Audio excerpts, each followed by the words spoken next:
Halo semua, selamat datang kembali di channel Dewan Movie, channel yang membahas alur cerita dari sebuah film yang pastinya akan membuat kalian terhibur. Pada kesempatan kali ini, kami akan mencoba membahas alur cerita dari film karya anak bangsa yang berjudul Di Timur Matahari, yang dirilis pada tahun 2012. Di film ini kita akan disuguhkan tentang bagaimana minimnya pendidikan serta kehidupan masyarakat di tanah Papua, khususnya di daerah pedalaman yang masih kental akan adat istiadat yang berlaku. Dalam film ini akan banyak pesan-pesan yang didapat dan kita petik jika dilihat dari sisi positifnya. Sebelum mulai ke ceritanya, kami ingin menyampaikan bahwasannya video ini tidak ada maksud menyinggung pihak manapun, baik suku, agama, maupun ras. Dan kami mohon maaf yang sebesar-besarnya apabila ada salah dalam penyampaian ke depannya. Sebelum masuk ke ceritanya, tak bosan-bosan kita terus mengingatkan untuk dukung terus channel kami dengan cara like, comment, share, dan subscribe. Serta aktifkan lonceng notifikasi agar tidak ketinggalan update terbaru dari kami.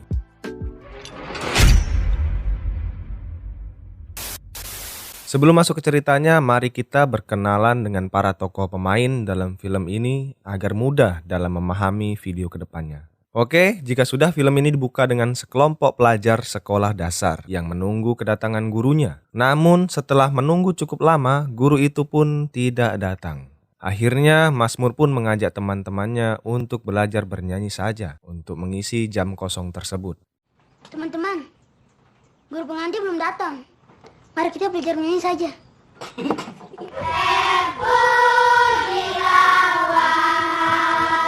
Scene berpindah di mana Ucok dan Jolek yang sedang berkendara. Karena sembari menelpon, ia tidak fokus dan akhirnya ia tidak sengaja menabrak Mazmur yang sedang menyeberang.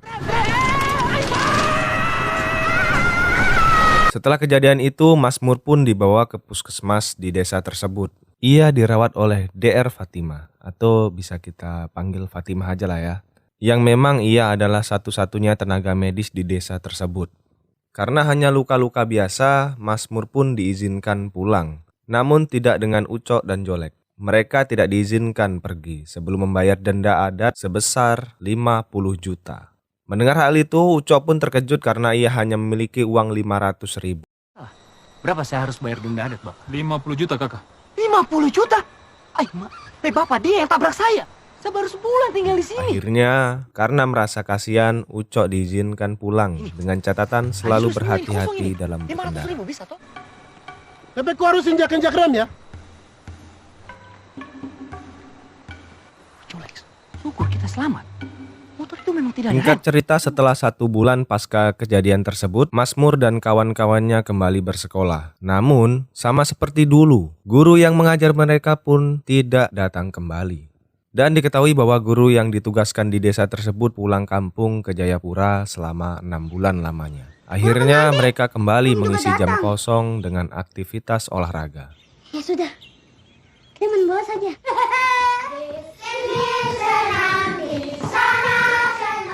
Lalu terlihat di lokasi proyek, Jolek didatangi oleh sekelompok warga. Mereka meminta agar dapat bekerja di situ.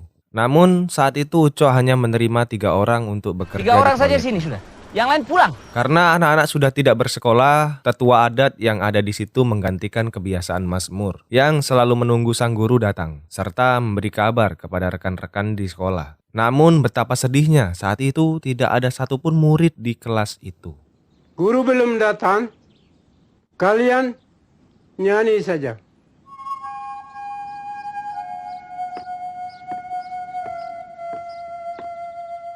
Di lain tempat, ayah Mazmur terlihat sedang bertransaksi jual beli burung merpati dengan seseorang. Setelah selesai, ia berniat ingin membelikan baju untuk Thomas dan Mazmur. Ternyata ia telah kena tipu. Uang yang digunakan untuk membeli burungnya adalah uang palsu. Akhirnya mereka pulang dengan rasa kecewa. Silakan kau pilih, ya. Papa, ini uang palsu. Buka semua. Besok kita kesini lagi, kita beli. Kembalikan. Karena tidak terima ditipu, keesokan harinya ayah Mazmur menghajar orang itu di sebuah pasar. Dan inilah awal mula terjadinya konflik antar suku. Setelah itu, Mazmur dan ayahnya pun pergi. Sesampainya di sebuah jembatan, mereka dihadang oleh 2 orang bersenjata panah. Saat itu, ayah Mazmur pun tewas terbunuh dalam kejadian tersebut. Mazmur pun yang akan ditangkap menceburkan diri ke sungai.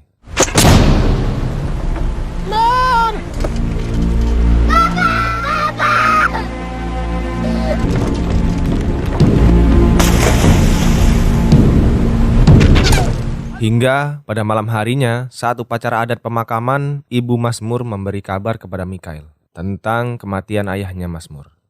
Mendapat kabar tersebut, Mikhail bersama istrinya langsung berangkat menuju Papua menggunakan maskapai Susi Air. Sesampainya di sana, ia langsung disambut tetua adat dan diarahkan menuju rumah yang dulu sengaja ia bangun untuk tempat tinggal keluarganya. Setelah selesai membereskan barang, Mikhail menghadiri rapat dengan pemuda setempat terkait kematian ayah Mazmur. Menurut Alex, ia tetap meminta denda adat sebesar 3 miliar dan 300 ekor babi. Jika tidak sanggup, Mereka harus akan berdenda terjadi dulu, Michael. perang antar suku. Ini adat. Berapa ekor babi? 3 miliar dan 200 ekor babi. Kalau tidak, kita perang. Saat itu Mikhail tidak setuju karena denda terlalu besar dan Mikhail sudah berdiskusi dengan keluarga. Bagaimana kalau mereka tidak sanggup, diadakan Alex? acara Saya juga pemakaman sudah bicara dan sama yang tidak lain, ada dan denda mereka setuju. adat ataupun balas Besok, dendam. kakak Blas dikuburkan dan tidak ada balas dendam. Singkat cerita, di keesokan paginya dilaksanakan upacara pemakaman yang dipimpin oleh pendeta. Saat itu terlihat raut muka Alex masih menyimpan dendam yang mendalam. Di keesokan paginya, ibu Mazmur pun melaksanakan adatnya, yang mana jika ada anggota keluarga yang meninggal, wajib memotong jari mereka. Itulah yang dilakukan oleh ibu Mazmur. Di lain tempat, Mikhail dan istrinya pergi berbelanja dibantu dengan Ucok, Thomas, dan Jolek. Saat ingin membayar, betapa terkejutnya istri Mikhail mendengar jumlah yang harus dibayar. Nah, di adegan ini kita dapat melihat pesan tersirat yang ingin disampaikan oleh masyarakat di sana. Beras 2 karung 1.800.000. Gimana nggak pada minta merdeka? Di waktu yang bersamaan, ternyata Alek dan pemuda suku tersebut hampir terlibat peperangan. Untung saja ada pendeta dan tetua adat yang melerai pertikaian mereka sehingga peperangan tidak terjadi. Setelah semua urusan selesai, Mikhail dan istrinya kembali pulang ke Jakarta. Ia diantar oleh tetua adat serta Mazmur dan Thomas menggunakan mobil Ucok menuju ke bandara. Mereka semua tampak ceria. Hingga pada akhirnya, di sebuah jalan mereka mendapat serangan dari suku lain. Di kejadian tersebut, tetua adat meninggal karena terkena anak panah.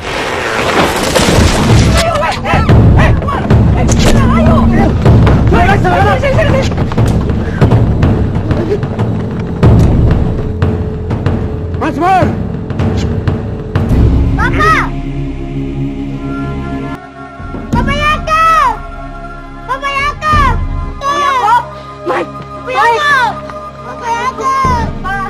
Saat kembali ternyata kampung mereka pun sudah hangus terbakar. Ternyata saat itu suku tersebut juga menyerang kampung Mazmur.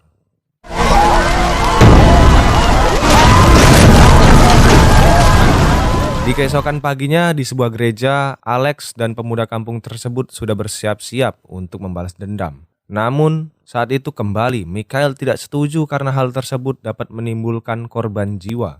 Hal itu juga didukung oleh Dr. Fatimah. Ia tidak mau mengobati orang yang terluka karena peperangan. Lantas akhirnya mereka semua diusir oleh pendeta karena mereka semua membawa senjata ke dalam gereja.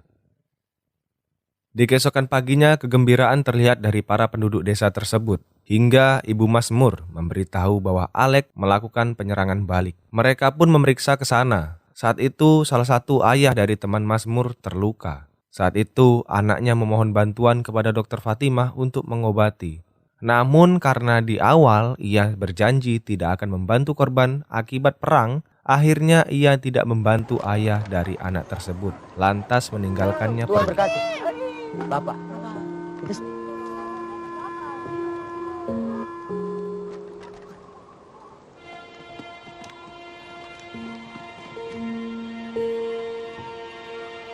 Bapak! Bapak! Dokter, tolong nggak Bapak, Kang. Ibu dokter, tolong. Ibu dokter, tolong, Kang. Maaf Suryani, saya tidak bawa obat. Ibu dokter, tolong, Kang.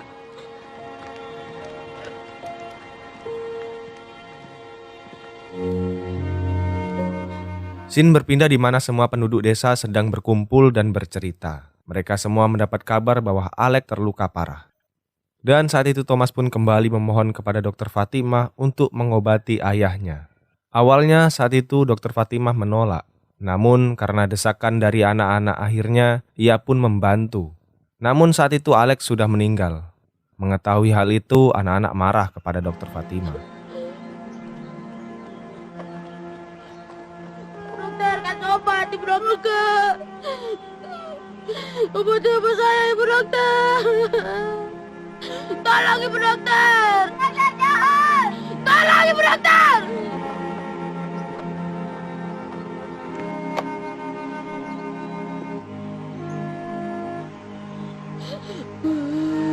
Dokter, jahat. Saat itu Mazmur pergi ke wilayah konflik. Ia menyanyikan lagu perdamaian disusul para penduduk desa. Akhirnya pertikaian dua suku tersebut berakhir dan mereka semua bersatu.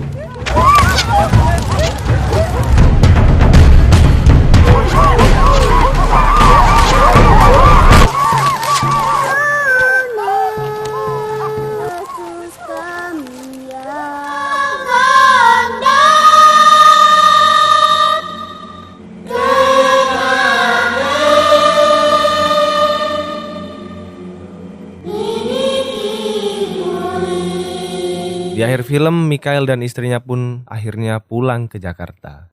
Dan film pun selesai. Oke, sampai di situ dulu pembahasan kita tentang film Di Timur Matahari tahun 2012 yang penuh pesan moral di dalamnya. Mohon maaf apabila ada kesalahan dalam penyampaian cerita. Akhir kata kami ucapkan sekian dan terima kasih.